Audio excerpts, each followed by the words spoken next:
Bien, allí teníamos la información entonces, lo más destacado que pasa por este anuncio del presidente Macri con la idea y el propósito de atacar directamente a los bienes y al dinero de la corrupción, el narcotráfico, el crimen organizado y también la trata de personas. Es que se anunció, decíamos, este decreto de necesidad y urgencia. Será con un proceso en el ámbito de la justicia civil, paralelo a lo que ocurra en lo penal y destinado a aquellas personas vinculadas al delito que no puedan corroborar que sus bienes fueron adquiridos de manera legítima.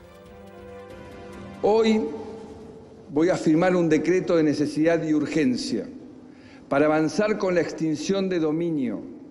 ¿Para qué? Para que la justicia pueda recuperar más rápido y de forma transparente los bienes que el narcotráfico, el crimen organizado, la trata de personas y la corrupción se robaron. Estamos hablando de dinero, pero también de campos, casas, barcos, autos y hasta obras de arte que se pueden subastar y destinar a políticas públicas fundamentales para que los argentinos podamos terminar con los problemas que arrastramos hace décadas. Los ministros de Justicia y de Seguridad, Germán Garabano y Patricia Bullrich, respectivamente, brindaron precisiones y alcances de la iniciativa.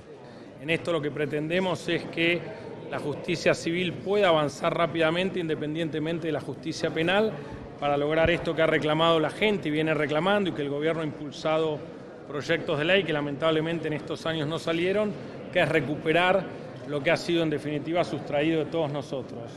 Estudiamos que un juez civil, no penal, un juez civil lo que hace es determinar, mediante el Ministerio Público, determina que esos bienes esa persona no los puede tener.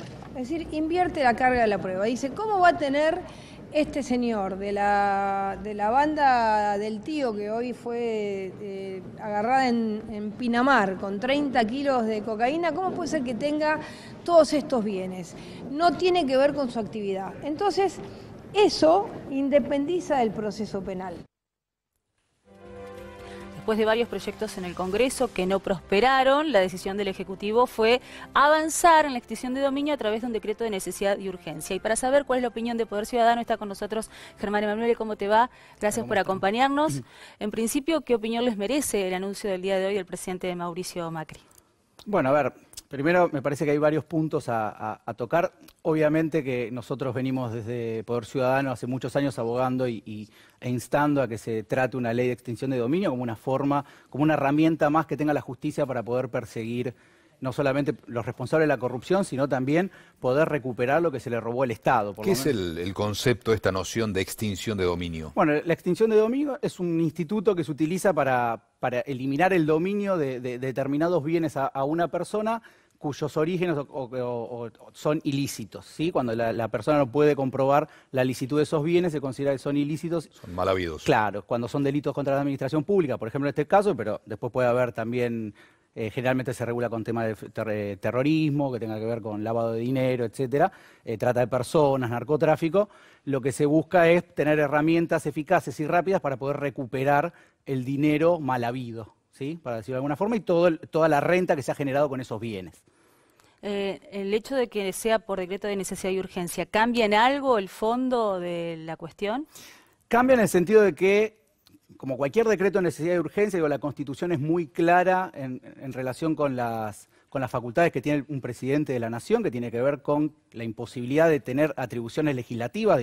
La Constitución, en su artículo donde establece las atribuciones del presidente, claramente indica que el presidente no puede tener atribuciones legislativas, salvo en algunos casos. Y establece que son en casos de necesidad o de urgencia, pero que no tiene que ver con la urgencia que tiene un presidente en sancionar algo, sino tiene que haber cuestiones materiales que hagan imposible que el Congreso se reúna o haya una situación de extrema urgencia y necesidad en el sentido de que ponga en peligro la vigencia de la Constitución. ¿A usted le parece que el Congreso ya tuvo su oportunidad? No lo creemos que todavía están dadas las condiciones para que el Congreso siga debatiendo la ley. La falta de consenso entre los bloques políticos no puede ser óbice para uno sancionar un decreto de necesidad y urgencia.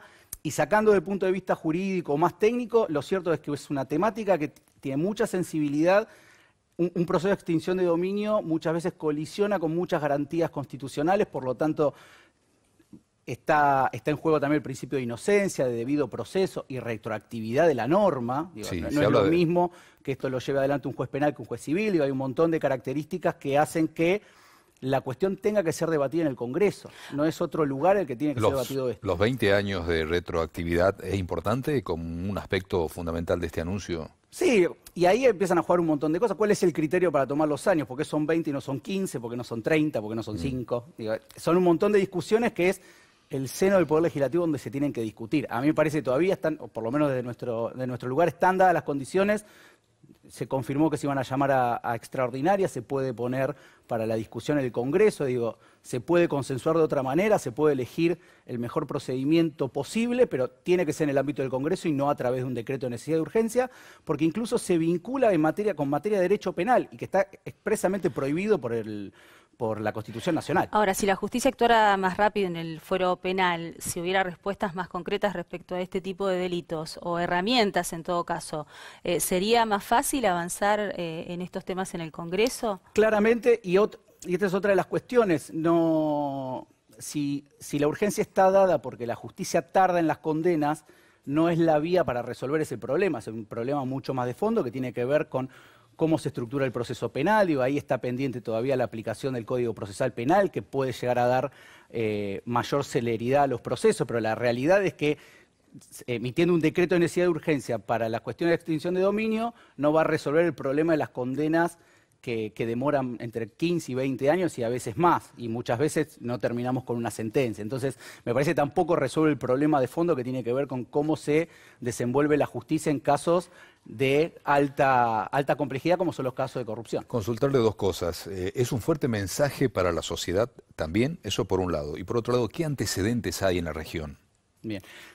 Es un mensaje, me parece que no es el mensaje correcto, porque en vez de estar hablando de las cuestiones vinculadas a políticas de lucha contra la corrupción y recupero del dinero que le pertenece a toda la sociedad, estamos discutiendo el modo por el cual se está haciendo. Entonces, a las apuradas, digo, no hay urgencia que amerite que se tenga que hacer a través de un DNU, vuelvo a insistir, se puede convocar al Congreso para discutir esto y se puede llegar a un consenso.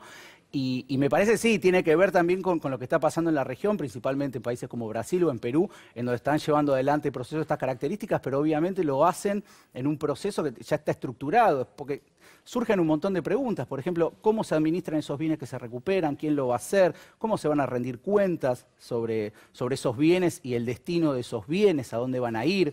Digo, pueden volver a estructuras que de por sí han sido cuestionadas por corrupción durante muchos años. Digo, en fin, hay un montón de discusiones que obviamente con un decreto de necesidad de urgencia no se da la discusión que el sistema democrático requiere, que naturalmente es en el seno del Congreso. ¿Y qué tan grave es este tema en el ámbito del trabajo que llevan adelante ustedes, ¿no? Y de la importancia de combatir este tipo de delitos?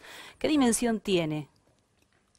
Bueno, a ver, digo, hay un montón de cuestionamientos que se van a empezar a surgir de la práctica. Por eso muchas veces uno aboga porque estos temas tengan un debate y extenso. Digo, tampoco digo que la vorágine de la política también haga que estos temas se discutan poco en el Congreso, como ha pasado quizás con algunas otras normas. Pero uno va a empezar a entender cómo es la mejor ley aplicable en la medida que se vaya poniendo en práctica. Vuelvo a decir esto, con la realidad que el Poder Judicial muestra hoy en materia de eficiencia y eficacia en las investigaciones de corrupción, vamos a tener serios problemas dependiendo de cómo se aplique también la ley y cuál va a ser la estructura que tenga la ley. Si es el fuero penal, si es el fuero civil, si se va a crear una fiscalía especializada sobre el tema, quién va a ser ese fiscal. Digo, hay un montón de cuestiones que surgen con esto. Por eso, volvemos a lo mismo, el impacto puede ser muy grande, pero el abuso puede ser muy grande también. Digo, uno se imagina los casos más emblemáticos, los casos que salen en la tele, pero hay todo un universo vinculado a lavado de dinero, a lo que es criminalidad económica en general, a lo que puede llegar a ser trata de personas, narcotráfico, que uno no lo tiene muy presente. Entonces, para evitar excesos, ¿qué va a pasar en otras jurisdicciones? Digo, en fin, hay un montón de situaciones que me parece que van a tener mucho impacto.